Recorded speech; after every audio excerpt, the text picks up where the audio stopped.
అదబ్ధాని వరుణస్య వ్రతాని ఋగ్వేదం. వరుణరూపుడైనటువంటి పరమాత్మ నియమాలు ధర్మాలు అచంచలమైనటువంటివి. ఈ యొక్క పరమాత్మ వరుణరూపుడు, వరుణుడు వరించదగినటువంటి వాడు. అటువంటి పరమాత్మ నీ యొక్క నియమాలు ధర్మాలు అచంచలమైనటువంటివి. దాన్ని ఎవ్వరూ కూడా మార్చలేరు, చెలింపచేయలేరు. దాలను ఏ విధంగా కూడా మార్పు చేయడానికి వీలు లేనటువంటి నియమాలు ఆ పరమాత్మవి.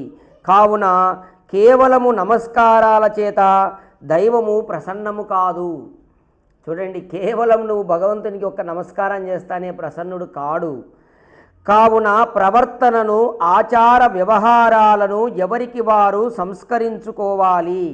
నమస్కారం చేయడములోని పరమార్థము జనార్దుని శాసనాలు నియమాలు ధర్మాలు సుస్థిరమైనవి.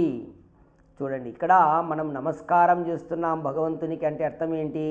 మన వ్యవహారము మన ఆచారము అన్నీ అనుకూలంగా పరమాత్మకు అనుకూలంగా ఉండాలి, చక్కదిద్దుకోవాలి మన ప్రవర్తన.